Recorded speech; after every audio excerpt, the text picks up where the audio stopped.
Hi, Governor. It's Brian Amaral from the Providence Journal. The East Providence mayor said today he's going to do an executive order allowing businesses to refuse service to customers who refuse to wear masks, and also allowing police to fine individuals. Do you think he has the right to do that? You said today that businesses shouldn't turn away customers. What's your reaction to that? I'm going to give him a call. I'm aware of that. I'm sorry, you're breaking. I can't really hear you. Feedback. Can you mute your phone if you're not asking a question? Thank you.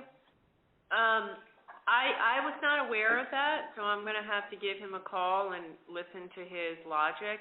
In the DVR regulations, it explicitly says that employers cannot do that. So I would ask the mayor to not do that, but I'm going to have to call him now that you've told me.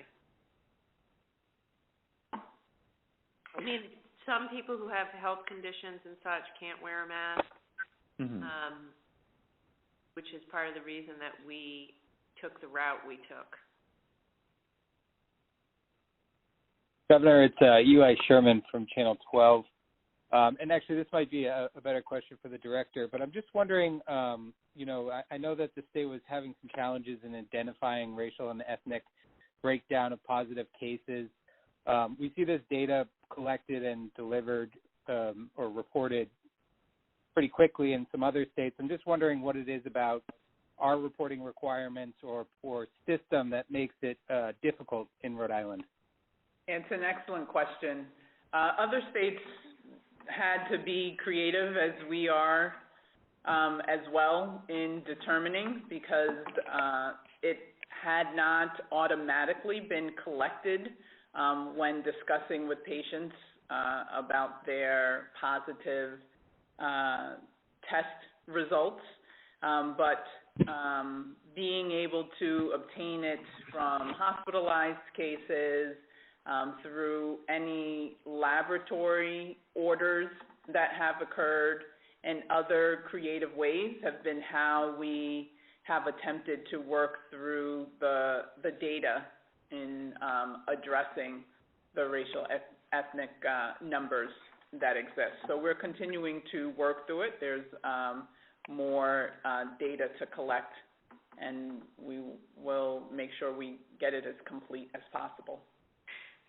Hi, this is Amanda Milkovich over at the Globe. I have a question for the director as well. Could you give us a breakdown of, in the fatalities, of the congregate care settings that they came from? Yes. So 10 deaths were, unfortunately, among people who lived in nursing homes. Mm-hmm. 2 of them were from Mount St. Rita in Cumberland. 2 were from Oakland Grove in Woonsocket. 2 were from Scalabrini Villa in North Kingston. And the remaining were isolated cases from nursing homes in Providence, North Providence, and East Providence. Okay. Thank you. Dr. Scott, this is John DePietro. Can you touch on the statistics that are being reported regarding the nursing homes in Rhode Island, 80% compared to Connecticut that I believe was at 39%, Massachusetts under 50%, and any developments?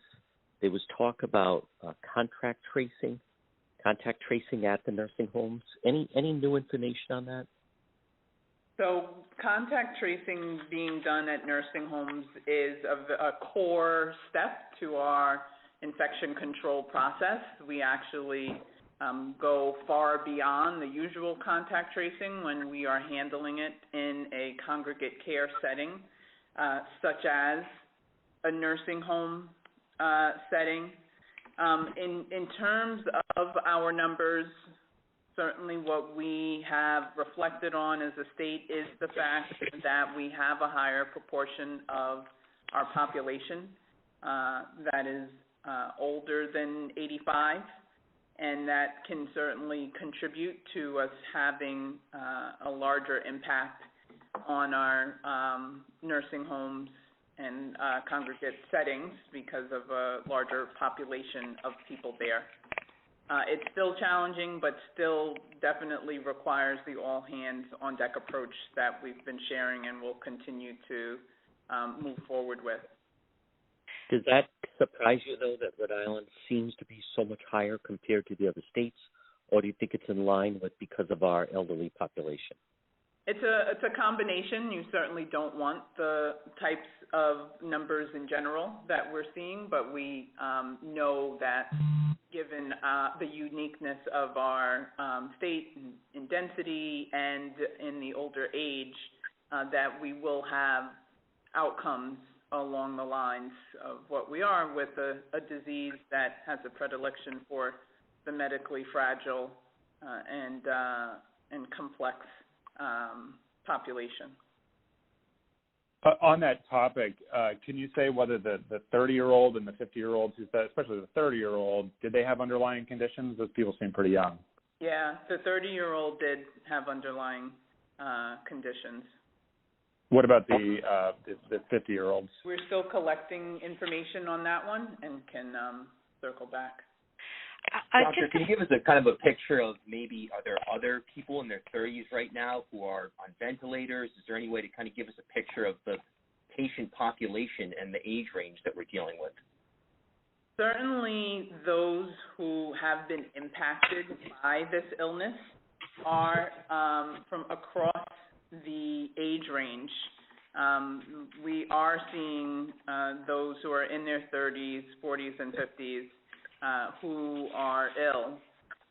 Those who are hospitalized tend to certainly lean more towards people who are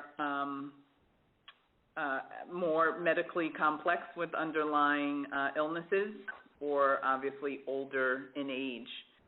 Some of the numbers that I can share in terms of age percentage are those who are 20 to 39 make up about a third, 28% or so of cases. 40 to 49 are 16% of cases, 50 to 59, 19%. So it does spread out across the age range in terms of the actual infections that occur, but when you get into who's being hospitalized and the unfortunate fatalities, we're seeing what's consistent with the results nationally of those who are older and have underlying illnesses. Director, if I could just follow up on that. Besides the congregate care settings, are you finding any other hot spots, whether it's a residential complex, particular family gathering, or store, anything else that you're finding that more than, several people became infected because of another place? There are definitely stories where infections can occur if numbers of people are getting together. That's happening fewer and fewer times, obviously, due to the stay-at-home order and people abiding by them. We're also learning more with the way this virus is behaving in terms of being pre-symptomatic and the risk of transmission during the time before symptoms develop. And so with that information, the face cloth coverings are quite helpful, as well as the surgical masks that all healthcare workers have been using. We have had conversations with the hospitals that once they started wearing surgical masks for all healthcare workers, they definitely saw a decrease in the number of healthcare workers that were transmitting significant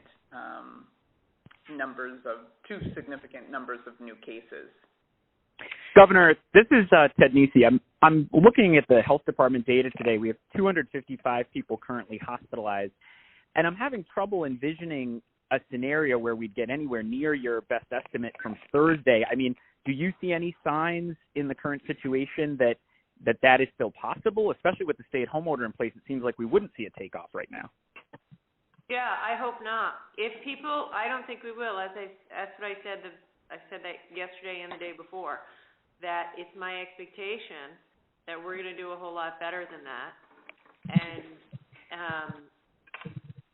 the whole game depends on it if people continue to abide by the stay-at-home order. If they do, in the same way that we are now, I think it would be, no, I don't see a world in which we have that kind of increase. You know, it's all dependent on people's willingness to continue to stay inside, which is why I'm my plan is to not have to renew the stay-at-home order, right? That's what we're trying to get to. Yep. It all depends on, it's hard to say. If everyone keeps doing what we're doing, no, I do not see a world in which our actual experience is that blue line. But to give you a feel for it, Ted, 10 days ago, the model we were looking at had us needing between 6,000 and 7,000 hospital beds. Wow. And was that in a blue line scenario, Governor, or a red line scenario? It was what we thought was going to happen. Okay. So, we were doubling our hospitalizations. There was a time we were doubling our hospitalizations every 3 to 4 days, which would suggest an R0 of between 3 and 4, which would suggest a need for 6,000 hospital beds.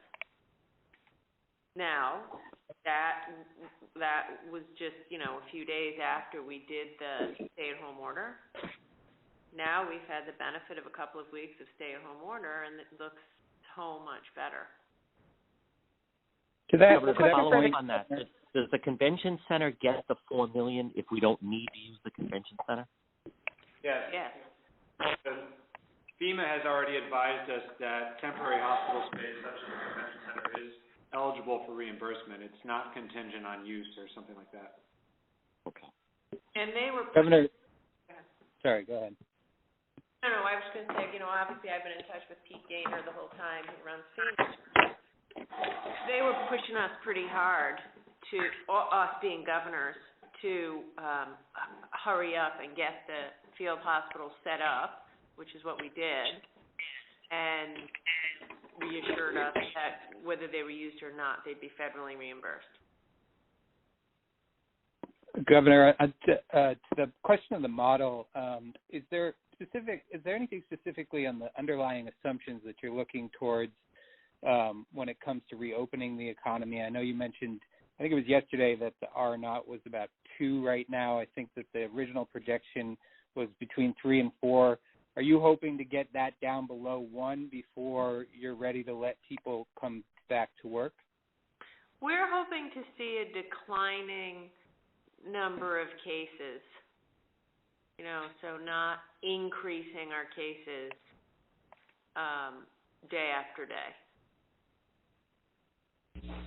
Do we have any idea, either the governor or the doctor, this is Michael Blow from Latif, what the prevalence in the general population is? Because even if you see infection rates or new cases declining for 14 days as a result of the stay-at-home order being very effective, if we then reopen the economy and we don't know how many people are out there who are infected but either asymptomatic or pre-symptomatic or whatever, then there's a chance of a secondary spike resulting from that. So are we making any effort to estimate or measure prevalence in the general population?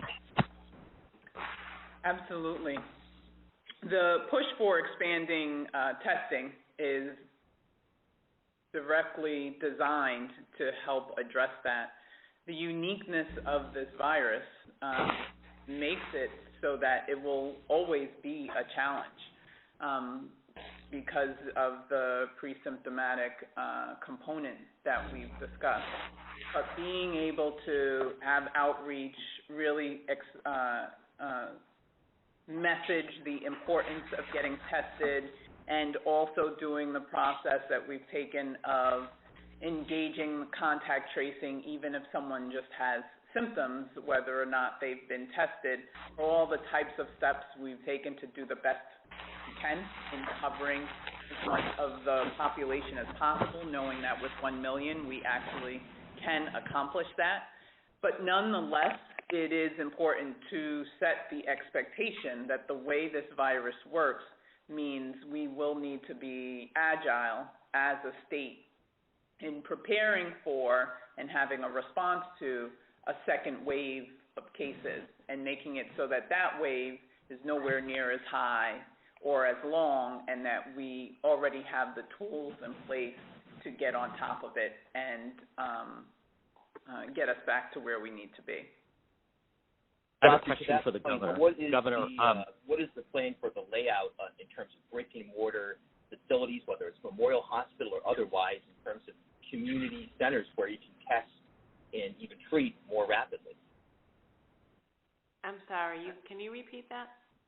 Certainly. As far as brick and mortar going forward into the future in terms of preventing resurges in communities right now where there is no testing or there is no immediate testing, are there plans to put any brick and mortar or permanent facilities in, whether it's Memorial Hospital or just a small triage center, for example, in South Providence or Pawtucket? Well, most of the testing isn't brick and mortar anyway. So, we're looking at it. As you just said, we put up a facility where Pawtucket Memorial is, but it's more likely that they would be, kind of the tent drive-through or walk-through type facilities that we have now. But it'll be a combination of, as you say, brick and mortar and more tent-like settings. And some of it mobile, too. Like we're working with URI has a bus that we might be able to use. We're looking with different transportation options where some of the stuff will be mobile so we can move it around to get to where people are. And each of our federally qualified health centers are working to have swabbing and testing available as the type of sustainable access in communities that we need to have for the long term. We have a minute left. Governor, I was going to say, as a result of your increased visibility, a lot of pundits are suggesting that the Biden campaign should look at you for the VP slot. Mike Murphy was the latest after seeing you with Blitzer yesterday. Have you been in touch, or has the campaign contacted you? No. Would you be vetted? No. And what should the people of Rhode Island take that you are being considered for the VP slot? What should they take away? Honestly, that is the furthest thing from my mind right now, so it should be the furthest thing from everybody's mind. Governor, so you would go through the vetting process if contacted? No one's called me, and I wouldn't engage in that right now, even if they did. Governor, just one last coronavirus question. Do you expect right now, you're saying you hope you can avoid renewing the stay-at-home order on May 8th. Should the public be braced for a kind of a takeoff of infections again at that point, but you just think now we'll be able to handle it because of the temporary hospitals and more supplies? It's an awesome question. And we cannot have, let me say this, we can't do anything, or I can't do anything, that I think will land us back in the soup of a great surge of infections. So, and if that does happen, and it may, right? Like we're all learning this together at the same time, every state, every country. You've seen in other countries, like in Hong Kong, when they were going along, and then the college students came back, and then they saw a spike, and then they had to pull back. Mm-hmm. You saw in Singapore, different countries, they got a little too open, and then they saw the surge, and they had to pull back. So the plan is, no, we don't want to do that, right? Like the plan is we'll open gradually with enough testing and treatment and such that we don't see it. God forbid if we do see it, we're ready. Like we have the hospitals, we have the convention center, we have the testing. But we'd have to pull back again if that happens. So obviously we're trying to avoid that. Okay, thank you, everyone. We'll be back tomorrow. Thank you. Thank you.